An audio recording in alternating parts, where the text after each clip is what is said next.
New economic concerns for folks on Main Street, despite a drop in September's jobs report down from 8.1% to 7.8%. But if you take a look at this chart, there you have it. Monthly job growth in terms of hard numbers remains pretty lackluster. So while the overall jobless number may have improved fractionally, voters are still facing plenty of other troubling economic factors that give them cause for concern when they cast their ballot. John Hlinko is the founder of Left Action and president of Hlinko Consulting. Justin Safey joins us. He is a former spokesman for Jeb Bush, publisher of SafeyReview.com. Gentlemen, good to see you. Justin, let me start with you. Household income. I took a look at this. It is down $3,040 since the recession ended, and food inflation is way up. That is the price of groceries. It's up about 60 basis points, which is a lot. So for the average American, trying to pay bills and put food on the table, isn't that equally important as jobs, maybe more so? Look, the economic situation in this country is still not where it should be. There are still 12 million Americans that are actively looking for work and can't find a job. 23 million Americans who need work, who are underemployed or have left the job market. The cost of the incomes, the cost of gas, the cost of food, all of those things are squeezing the middle class. As Vice President Biden said recently, in the last 4 years, the middle class of America has been buried. And that's still going to be the number one issue. Despite the unemployment report that came out yesterday, the number one issue when voters go to the polls is going to be the state of the economy and who they think can better deal and get America working again. You know, John, the price of gasoline, want to talk about that because it has more than doubled since President Obama took office. And in fact, in places like California, my goodness, it's, $4.50, almost $5. And that leaves many Americans with a whole lot less money in their wallets to spend on other things. That, in turn, is hurting retailers. It's hurting small business owners. Doesn't that kind of economic stress caused by the high gasoline prices, doesn't that weigh against the president? Well, I mean, the good news is that, just to answer it straightforward, yeah, it's hard. People don't want to be spending more money. They would rather spend less. There's no two ways about it. What the president does have going for him is that total employment has gone up by 3 million since this time a year ago. And the unemployment rate has gone from 9% to 7.8. Yeah, but you're still about 4.5 million jobs behind, right? Well, in the past year, we've gained 3 million jobs, and since the depth of the recession, we've gained 5 million. I mean, are we where we need to be? You're not where you wanted to be. Normally, in a recovery, you should be up about 4.5 million more. But remember, though, like Ronald Reagan, in his reelection effort, the unemployment rate had gone down by 1.4%. It went from 10.8% down to 7%. Then, after his reelection, down to 5.5%. Yeah, but in the last year prior, it had gone down by 1.4 points, which is great. Now it's gone down by 1.2.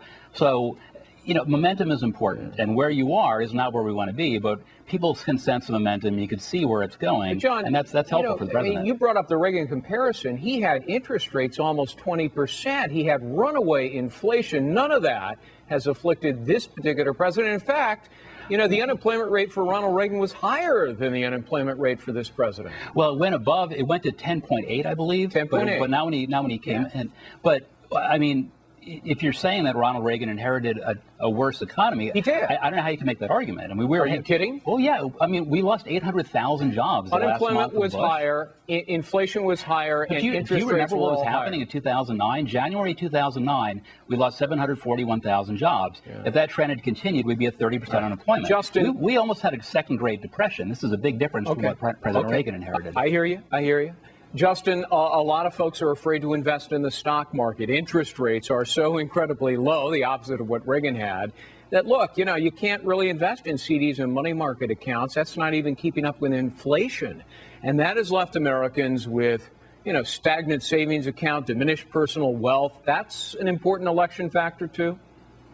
Well, especially, it is an important election factor, especially here in the state of Florida. We have a large number of senior citizens, elders, who are depending on their life savings, their earnings from interest, from that type of income. They're not spending, so that affects our economy here in Florida for sure. And, overall, again, this is something where the uncertainty of the future of the electoral system in the U.S., who's going to win the election, freezes investment, it freezes businesses. They don't know what the impact of Obamacare is going to be, if it's going to be implemented, if Mitt Romney or Republicans take control of Congress, whether it's going to be repealed. So all of this uncertainty is having a depressing effect on the economy, and that's not good for that's not good for President Obama. John, what about taxes? 9 in 10 Americans will see an average tax increase in January of $3,500 when the Bush tax cuts expire and the payroll tax holiday expires. Middle income households, that is to say those with between $40,000 and $64,000, will see a tax hike of roughly $2,000. I mean, the closer we get to that and the closer to the election and people get a case of the for reals and say to themselves, my goodness, my taxes are going to go up. I mean, that's going to impact their vote, won't it? Well, it depends how they look at this. I mean, because one way to look at this is there was a bill in the House that Republicans opposed that would have the effect would have been that taxes would not have gone up for the middle class. So, but how do the voters see that? I don't know. I mean, they may just be concerned about tax hikes, but if we want to look at what's best for the economy long term, I think long term we should look at the rates we had under Clinton or a good chunk of Reagan's office, where people who earned more were paying more. And that seems only fair, that people should pay their fair share, and that's also good for the economy. We want to have a strong middle class, but look, in terms of the fiscal cliff, that's a real problem, and it's something we have to address. All right. I want to let you have, Justin, the last word on this. Again, the jobless rate, it ticked down 0.3%. It is now below 8%. Doesn't that deprive Governor Mitt Romney of one of the main arguments that for more than 40 months we've been above 8% unemployment? Absolutely not. There are still too many Americans that aren't working, that aren't able to provide for their families. Well, it deprives him of that argument, doesn't it? He can't make that argument anymore. He can make the argument that a 7.8% unemployment rate is unacceptable for the United States of America after 4 years of a president who's racked up $4 trillion of debt that our children are going to have to pay back. If Barack Obama wants to campaign for re-election saying, I got the unemployment rate down to 7.8% and gave $4 trillion of debt, well, he's going to argue we're trending in the right direction. Republicans had cooperated in any way, it would be lower. Let's have that argument. I mean, if the House Republicans had cooperated in any way, shape, or form, unemployment would be lower. John Hlinko, Justin Safey, gentlemen, good to see you. Thank you. Thank you.